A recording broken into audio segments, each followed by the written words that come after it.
In our third lesson, we're going to go over postulates and theorems. We're mainly going to be talking about theorems and proofs and how to write those proofs. So first off, what is a proof? A proof is just a statement using given definitions, postulates, theorems, other statements and their justifications, written in a particular order to show a logical flow from our given knowledge or information to the new information. So it's basically how you show that something has to be true. Beyond a shadow of a doubt, if you write it up in a proof, that means it must be true. Now, again, there are certain rules to how you write those things, and certain ways you can write them, but as long as you do it correctly, you have just shown something is true beyond a shadow of a doubt.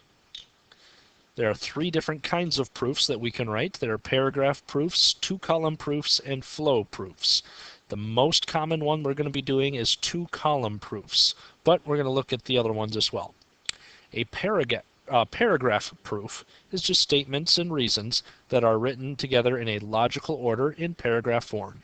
So again, you're just writing in complete sentences to show from one thing to the next how everything pieces together and must be true. In a two-column proof, statements are written in one column, and their justifications are written in the other column, again, step by step to prove that something is true.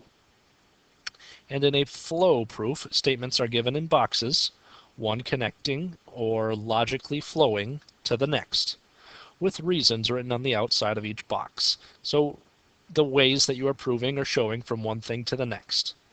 So we're going to give a small example of a flow proof. So you're going to write a flow proof for this word game. You're going to change the word soft to the word love. The rules for this are you must form a real word at each step by changing just one letter at a time. So if we start with the word soft, that means it's the one we are given. The given will always be the information that you know at the beginning. Now we know at the beginning, before we've done everything, that we're starting with the word soft and its letters are S-O-F-T. So we need to get it to change to the word love, so we got to change one letter at a time. As we logically flow from one word to the next, we can go from soft to loft by changing S to L. So here is our statement. Soft then becomes loft. Here is the reason for it. We changed S to L. This was a word, this is still a word. So we're playing according to the rules of the game so far. Soft, then loft. The next one will be lost. We're changing the F to an S. So now it says lost. Soft, loft, lost. You can see all of our statements. You can see all of their reasons. Next, we'd change it to lose. Soft, loft, lost, lose. Again, the reason, how could we do that? We changed T to an E. And lastly, we finally get it to love, which was what we were looking for at the end. How did we do it? Changed the S to a V. So you can see we did the correct rule, just change one letter at a time. Here are each of the statements. We went from soft to love. So this is how a flow proof would look. This is not the best example, but it's an example of how it goes. Before we can write some of our other proofs, we're going to go over some of our properties that we are looking at. Okay, now each one is written in a different color. You don't have to write the whole thing because they basically just show for these properties of equality things you can do that would still keep things equal. So the addition property of equality means you can add the same amount to both sides of an equation and the sides will remain equal.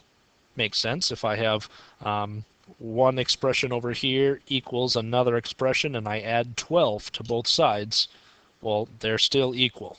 If you have a teeter-totter and you add 12 pounds to both sides, it's going to remain equal. You didn't really change it. The subtraction property of equality says you can subtract the same amount from both sides of an equation. I put the little ellipse here, dot, dot, dot, meaning, and the sides will remain equal.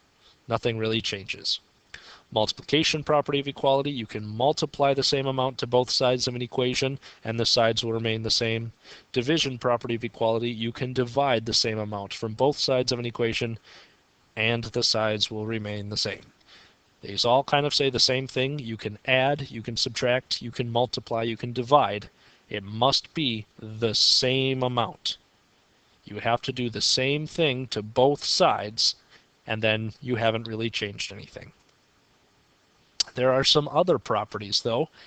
Some of these might seem kind of goofy, kind of funky, but we do have to go over all of them and show or prove how or why each of these works.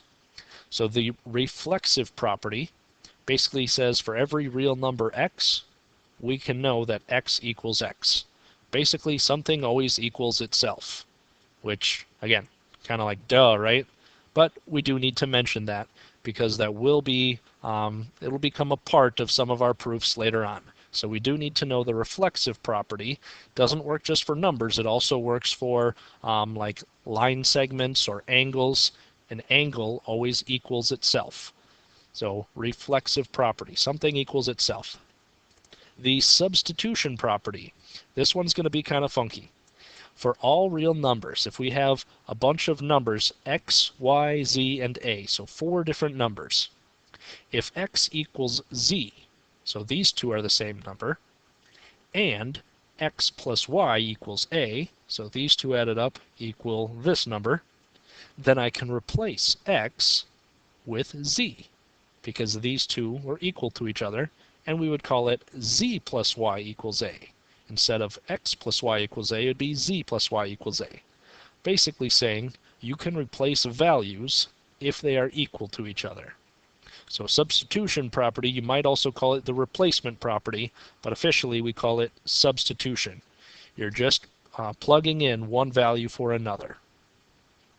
The distributive property, if a times this whole thing, b plus c, basically comes out to a times b plus a times c. Again, these are things that you've probably seen or gone over before. Basically just says you can distribute a to both of these. Instead of multiplying it all out, you can share it between the two.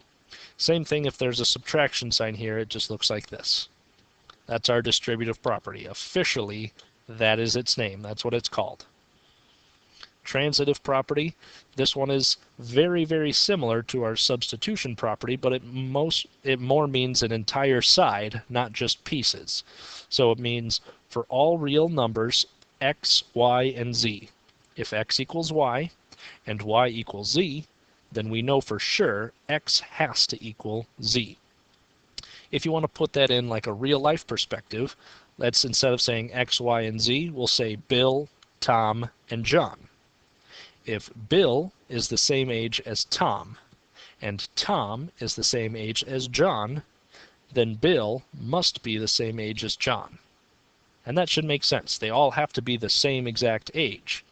So even though it never said in here that x equals z, we can just imply it. We can just kind of figure out or know that it has to be.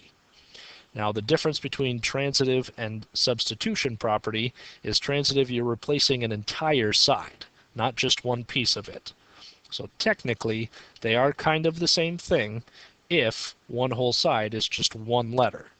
But if you've got a lot of things like, let's say we had x plus 1, and I'm going to write this maybe in a different color, equals y plus 3, and y plus 3